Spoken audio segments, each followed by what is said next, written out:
Assalamualaikum dulur, jumpa lagi di channel Spesial ID 35, salam satu nyali Wani. Oke lur, hari ini kita ngopi bareng nih sama Bung Tony Rupilu di Persebaya Store Komplek ya. Di Kopi Tuan ya. Apa Bud? Kopi Tuan Kopi Tuan ya? Ini baru kayaknya baru ya, Bung Tony ya? Kopi Tuan. Ini ada di Komplek Persebaya Store ya. Siapa yang suka ngopi, monggo mampir ke sini. Jadi karena besok nggak ada CMS, Bung. Iya. Kita mau ngobrol-ngobrol nih, Ya. Bung. Gimana kabarnya, Bung Tony? Kabar baik. Baik ya, Bung? Besok bersamaan sama ini ya, big match ini. Big match. Big match. Berangkat, Bung? Enggak. Enggak ya, Bung? Di sini aja. Oh iya. Nobar-nobar aja. Kalau ngomongin tentang pertandingan ya, Persebaya versus Arema FC ini nggak lepas dari tentunya tragedi Kanjuruhan ya, Bung ya. Kalau Bung Tony sendiri melihat pertandingan besok ini gimana, Bung? Menurut pendapat Bung Tony? Pertama ya Persebaya harus menang. Karena dengan menang itu kita kans untuk ke runner up masih terbuka lebar. Otomatis kita bisa geser dewa. Nah, terus tensi pertandingannya sendiri itu kalau lihat teman-teman kemarin ngelepas tim di lapangan Tor itu kan luar biasa itu. Dimana di situ Kapoyhanu minta supaya tim ini harus menjaga marwahnya sebagai tim yang besar di Jawa Timur. Ditambah Paul Munster bilang bahwa kita akan menjaga tradisi menangnya. Nah, itu yang luar biasa itu. Kita harus menjaga tradisi menangnya. Dan Hernando kemarin sempat bilang ini pertandingan yang biasa-biasa aja sih. Iya.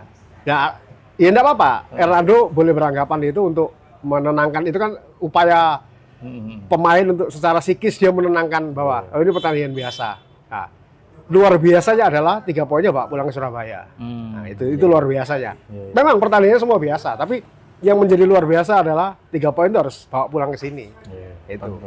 Ya, dia apa-apakan juga bagaimana misalnya kita membungkus lawan Arema ini sebagai pertandingan biasa. Faktanya teman-teman juga menganggap tidak biasa. Ya, di sosial media begitu banyak cyber. Nah, itu kan artinya ini nggak biasa. Ya enggak apa-apa Hernando bilang seperti itu untuk dia supaya lebih tenang. Gitu. Dan kemarin memang suntikan spiritnya luar biasa. Luar biasa dari supporter ya. Ratusan bonek hadir dulur dan memberikan semangat langsung kepada pemain dan ofisial. Kalau menurut Bung Tony pertandingan digelar di Bali itu sudah pas nggak, Bung? Sudah pas. Itu pertama satu karena wacana awal di Kanjuruhan. Di Kanjuruhan, kan? Ya akhirnya ada resistensi dari publik Malang kan, karena memang dari 2022 ke 2025 ini jarak yang pendek, ya kan, jarak pendek. Sementara ada ilmu psikologi bilang itu traumatik manusia itu akan hilang selama 15 tahun. Berarti ini masih ya? Masih ingat segar, jadi wajar kalau resistensi di Malang menentang laga itu digelar di Kanjuruhan. Itu ya nggak hanya Kanjuruhan, bahkan mungkin kalau digelar di Malang pun masih agak trauma masyarakat Malang. Jadi makanya saya sampai pernah bilang bahwa saya minjem istilahnya Mas Asrul yang dia bilang pernah nulis ketika satu pertandingan butuh 2 stadion itu, saya rubah, saya bilang kalau Arema FC melakoni satu musim kompetisi butuh 2 stadion. Jadi satu Kanjuruhan itu dipakai untuk lawan 17 klub, 16 klub termasuk Arema. Khusus Persebaya dia harus punya stadion baru. Iya, khusus. Karena bebaskan wilayah lah, hilangkan nama Kanjuruhan. Karena itu trauma yang mendalam. Hilangkan keluar dari wilayah kecamatan Kanjuruhan itu, bebaskan lahan di mana, bangun stadion baru gitu. Khusus untuk lawan Persebaya. Kalau memang mereka menjaga pride kebanggaan warga Malang kan itu. Tapi itu tadi, traumatik ini yang wajar lah kalau semua keluarga menolak keras seperti itu. Iya, betul. Karena 135 nyawa ya. Dan dipindahnya di Bali itu secara hoki kita selalu menang setiap dalam musim kompetisi resmi ini. Kita pasti menang kalau main di sana. Dengan tim apapun, nggak hanya Arema. PSBS Biak menang di sana. Persita Tangerang menang di sana. Berarti memang hoki bersahabat lah, Diptai. Seperti itu. Iya, karena walaupun sudah direnovasi kemarin katanya Kanjuruhan kalau asesmen Polda Jatim itu masih belum layak juga. Masih belum layak. Meskipun itu sudah habis 357 sekian miliar. miliar. Dan saya kira renovasinya nggak begitu signifikan. Nggak signifikan. Lamongan yang dihancurkan dari nol ya katanya, itu 200 sekian aja. Dan megah stadionnya. Kalau kelihatan dari pinggir jalan. Cuma sayangnya dia setahun ke depan memang nggak bisa dipakai. Tapi mungkin secara asesmen nggak bisa lah kalau Lamongan itu. Berarti ini timnya sendiri, Persebaya sendiri, saya kira sudah siap ya Bung ya untuk melakoni pertandingan. Oh besok siap, itu siap. Kalau lihat dari pernyataan Bruno, kan kemarin yang diminta bicara itu Bruno sama Hernando, itu mereka siap. Artinya memang ya mungkin di mata pemain ini pertandingan biasa, oke, tidak apa. Tapi bagi kami ini luar biasa. Dan 3 poin itu semakin luar biasa lagi. Gitu. Apalagi sisa pertandingan ini diharapkan sabu bersih. Sabu bersih ya. Apalagi ya, Hernando juga ngungkit-ngungkit soal kita harus bermain di Asia. Nah, itu kan berarti peluangnya di 1-2 apa? Kalau 1 sudah berat lah. Di 2-nya ini kan ini. Itu seperti itu. Kalau kembali ke Kanjuruhan, Bung, publik dari Malang sendiri pun sebenarnya menolak ya stadion ini direnovasi karena mereka menganggap ini tuh belum tuntas gitu. Iya, menurut mereka belum tuntas karena masih banyak tentu traumatik, kemudian keluarganya masih belum puas dengan adanya putusan seperti itu. Ganti ruginya pun saya kira cukup sedikit ya, Bung. Kalau Bung Tony memandang ini sendiri gimana, Bung? Ya, jalan terbaiknya itu memang kalau untuk menghapuskan rasa, ini kan kata apa, puncak dari semuanya ini kan adalah rasa trauma ya. Soal bentuk bangunannya disulap bagaimanapun, disolek bagaimanapun, rasa trauma ini yang susah dihilangkan. Jadi dengan apa? Ya harusnya kemarin jangan direnovasi itu stadion. Bebaskan lahan baru, 315 miliar. Bebaskan lahan baru, bikin stadion baru di situ. Nama Kanjuruhan sudah tidak ada. Terus Arema FC, karena mereka terbiasa lah untuk ganti-ganti nama. Ganti nama. Yuk, selesai. Orang sudah tidak akan ingat Kanjuruhan, tidak ingat Arema FC. Terserah dia mau pakai nama Arek Malang FC misalnya. Tapi apa? Ya misalnya Arek Malang FC, terus stadionnya di Batu. Lupa orang udah. Arek Malang FC menjamu Persebaya di stadion Batu. Nah, orang sudah lupa ya Kanjuruhan. Tapi kalau Arema FC menjamu Persebaya di Kanjuruhan, ingat dong. Nggak hanya keluarga korban, dunia juga akan bertanya-tanya, masih dipakai itu stadion. Loh, ini kita sudah 1 minute silent seluruh dunia kok. Yang Indonesia malah kayaknya biasa-biasa aja. Nah, itu yang mendasari orang-orang akhirnya tidak hanya publik Malang, hampir semua insan sepak bola ini mungkin berharap bahwa janganlah di Kanjuruhan. Itu jalan pintas terbaik sudah untuk supaya orang bisa lupa Kanjuruhan, orang bisa perlahan terkikis traumanya. Mungkin seperti itu. Arema ganti nama, stadionnya bikin baru. Selesai. Tapi kalau saya pantau nih di media sosial ini lagi rame sayur-sayur juga. Iya, sayur. Terkait dengan Arema versus Persebaya ini ya mungkin. Sepertinya tragedi kemarin tuh masih apa ya, belum jadi pelajaran yang berharga ya. Ya, banyak di sosial media lihat kelompok supporter mereka yang masih nyanyi-nyanyi, joget-joget itu ya mau bagaimana lagi, memang mereka sebatas itu aja. Tapi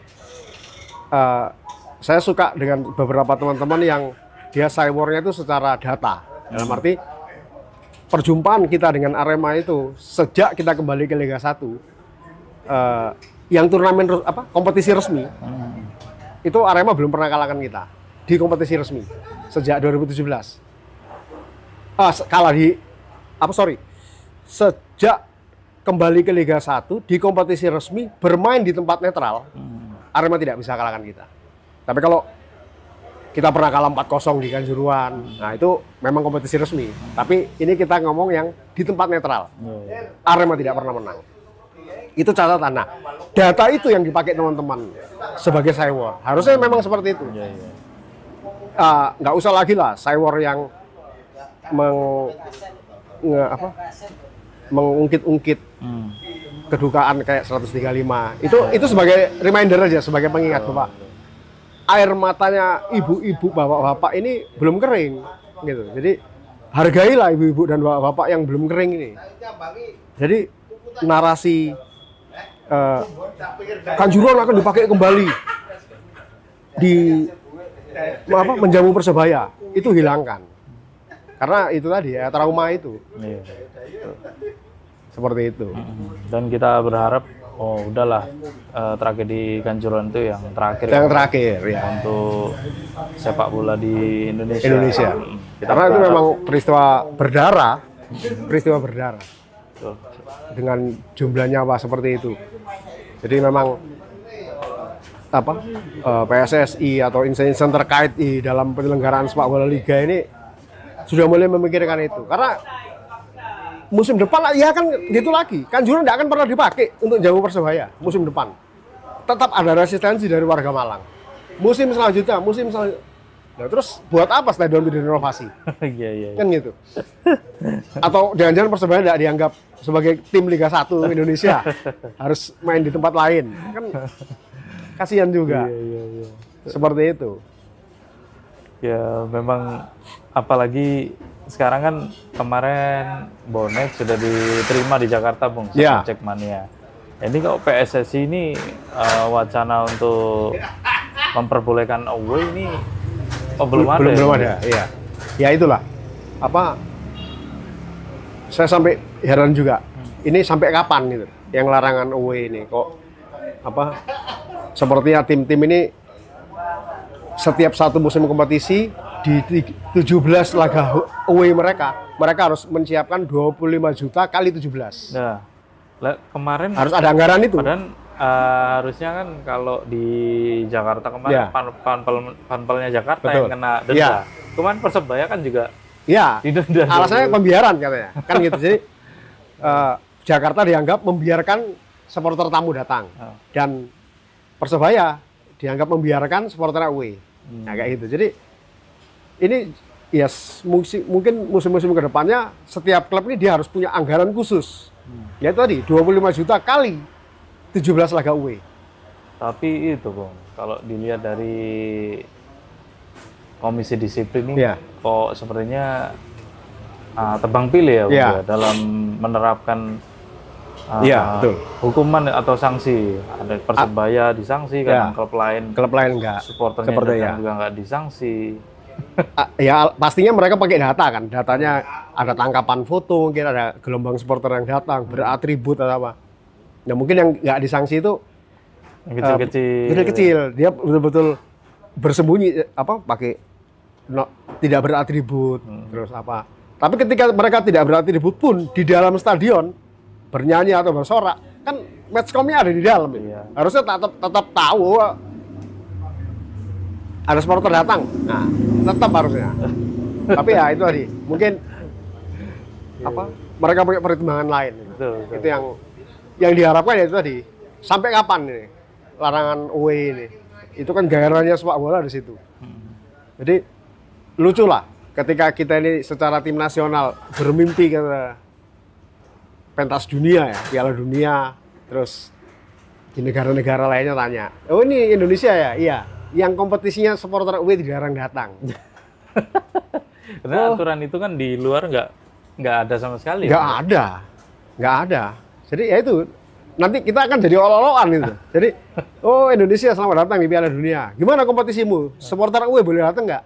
Nah, misalnya nggak boleh. Kok gairahnya nggak dapet. Gairah sepak bolanya.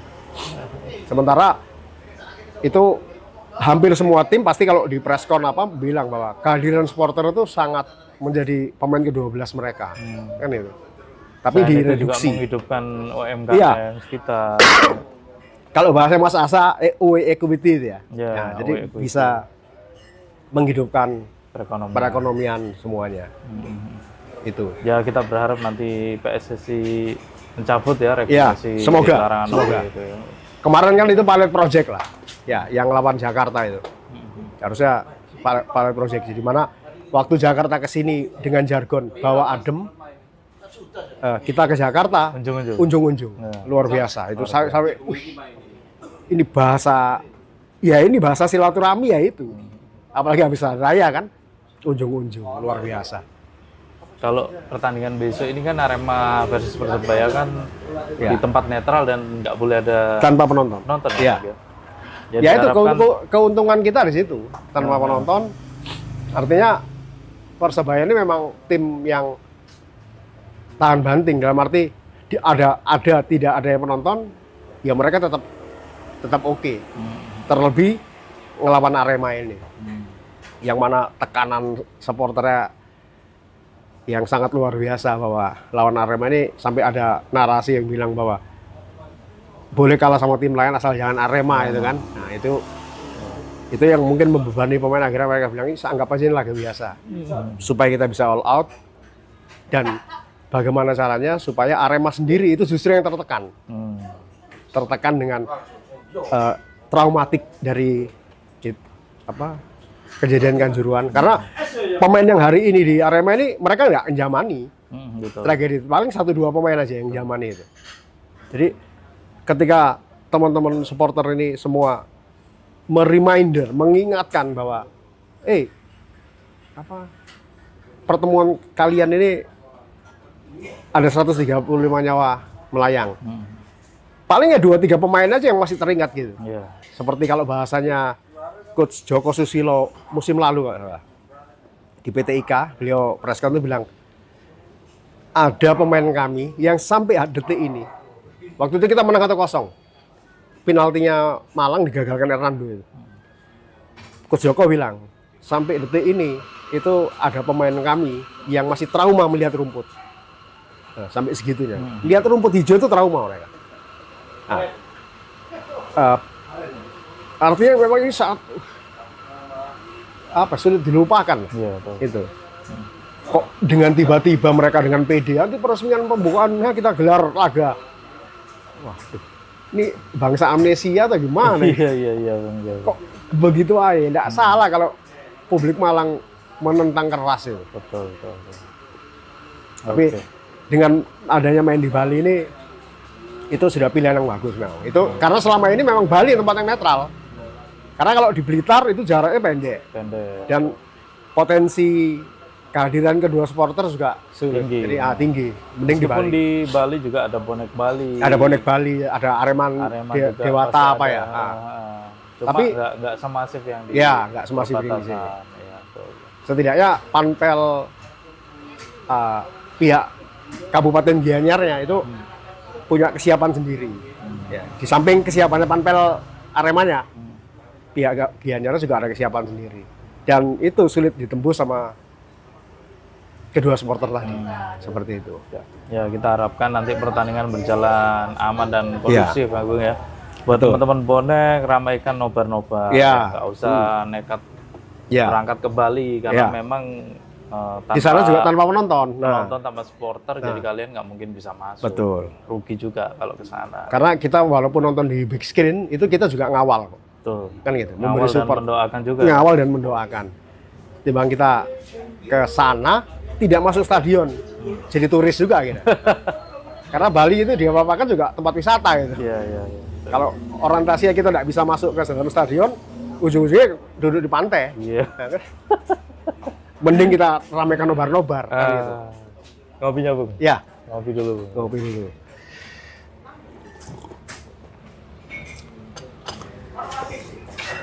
Mungkin ada pesan-pesan, Bung, buat teman-teman bonek, Bung?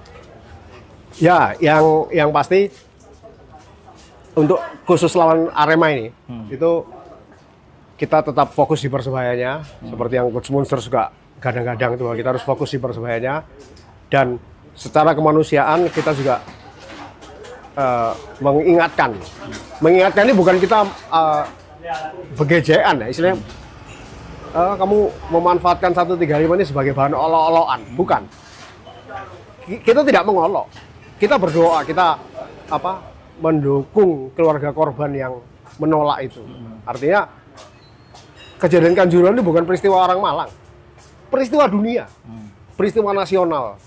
Nah, ketika peristiwa nasional berarti semua orang dari Sabang sampai Merauke berhak untuk berbicara soal Kanjuruhan, kan itu. Bukan hanya dirasakan orang Malang. Nah, terlebih kita sebagai orang Surabaya yang pendukungnya Persebaya, ya ketika kita ngomongin peristiwa itu sah-sah aja. Kita sebagai batas kita mengingatkan. Sebatas itu. Tidak boleh lebih menyinggung perasaan, menyebut korban, membullying lah istilahnya, membullying. Itu sudah nggak perlu. Cukup kita ingatkan. Terus mainkan data kita, karena perjumpaan kita dengan Arema di tempat netral, mereka bukan apa-apa. Mereka bukan apa-apa. Itu aja yang kita gadang-gadang. Syukur-syukur besok Munster memperpanjang trennya bahwa dia sama Coach Aji itu memiliki kesamaan. Bahwa dua orang yang dari planet Krypton yang susah dikalahkan oleh Arema. Kalau misal Munster menjaga itu, sudah. Berarti dia mengkukuhkan diri bahwa saya sebagian dari pelatih Persebaya yang tidak bisa dikalahkan Arema. Itu. Oke, ya, Dulur. Jadi jelang pertandingan ini ya, mari kita jaga bersama dulu. Ya.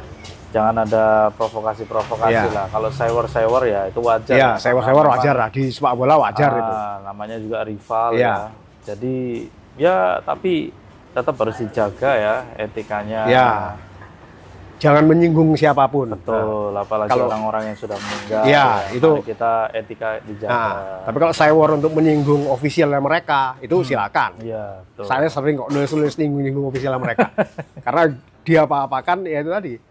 Kenapa enggak ganti nama aja? Iya, betul. Iya kan? Ganti nama, pindah stadion, bikin stadion baru. Karena memang harusnya ya yang kita tahu kan Arema untuk sanksinya kan masih belum jelas. Iya, waktu kasus terakhir yang pengadilan di Surabaya ini, putusan terakhir apa itu? Saya sempat lihat di sosial media yang dari ratusan, ribuan bahkan, ribuan orang yang waktu itu mendesak usut tuntas dan lain-lain, tersisa 5 orang yang sepeda motoran bawa bendera itu. Yang mereka masuk Surabaya di video pengguna jalan waktu itu. Ada pengguna jalan naik mobil, memvideo 5 orang yang sepeda motoran dari Malang menuju pengadilan. Ikut sedih lah. Gila, ini 5 orang yang waras kalau saya bilang ini 5 orang yang luar biasa. Dia memperjuangkan bagaimana hak-hak keluarga. Walau sisa 5 orang. Luar biasa itu. Nah, itu untuk begejekan lah istilahnya. Untuk sewor ke officialnya mereka. Ya secara data, secara apapun silakan. Asal nggak menyinggung keluarga korban, nggak menyinggung yang menyakiti lah. Atau bawa orang-orang yang sudah nggak ada disebut-sebut apa. Janganlah itu. Yeah. Tapi kita main yang secara, Bapak Bonek itu grade-nya sudah di atas sama mereka jauh. Jadi ketika kita sudah bermain isi kepala ini, mereka sudah nggak bisa ngimbangi dan ngikuti. Jadi, buset, sekarang Bonek main data, main main narasi-narasi yang memang yang berkelas lah ini, seperti itu. Ya, kita harus di situ. Karena mereka juga saat ini kan masih ya itu ada dualisme dan sebagainya. Sampai ada 3 berkeping-keping sudah. Makanya saya sampai kemarin bilang kalau sewor saya bilang tim ini tim plastik ya.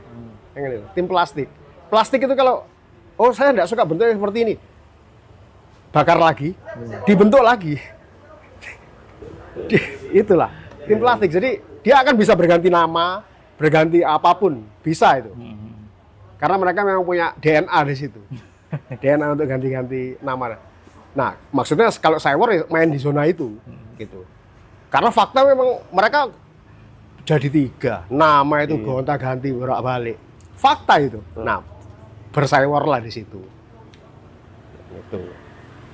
Oke, Dulur. Jadi kita harap nanti pertandingan besok bisa 3 poin. 3 poin. Untuk Persebaya Surabaya dan pertandingan nanti berjalan dengan aman dan kondusif. Buat teman-teman bonek, ayo ramaikan nobar, kita dukung Persebaya Surabaya. Kalau di Surabaya nobar yang besar ada nobar Geden. Nobar Geden, punya Warmop itu ya. Warmop, kemudian ada di Lagun ya. Di Polres ada Lagun ya. Di Polres kayaknya nggak ada. Nggak ada ya? Ada karena kita sore ya. Iya, persiapan May Day juga, Bung. Oh ya, May Day, betul lah. Jadi berdekatan dengan May Day, jadi kita mungkin nggak menyelenggarakan di Polres. Jadi hanya Lagun, Geden, sama warkop-warkop apa. Betul. Ya. Kita penuhi itu. Itu. Jadi buat dulur bonek, sekali lagi kita harus lebih bijak ya bermedia sosial ya. Kita boleh cyber, tapi jangan sampai mengungkit-ungkit orang yang sudah meninggal. Kita juga harus punya empati ya. Jangan sampai nanti jadi masalah lagi ke depannya, jadi blunder dan sebagainya. Jadi kita harap tragedi Kanjuruhan itu memang nggak boleh kita lupakan, tapi menjadi guru pelajaran. Sampai menjadi maha guru. Maha guru, nanti jangan sampai hal-hal seperti itu terulang lagi. Karena bagaimanapun sepak bola adalah hiburan. Bukan kuburan. Karena itu Bang Irwan suka ngomong itu. Iya betul. Ada lagi yang bilang bahwa tragedi Kanjuruhan itu tidak boleh terulang. Yang boleh terulang itu menangnya Persebaya. Itu. Jadi ya gitu. Salam satu nyali, Wani. Oke.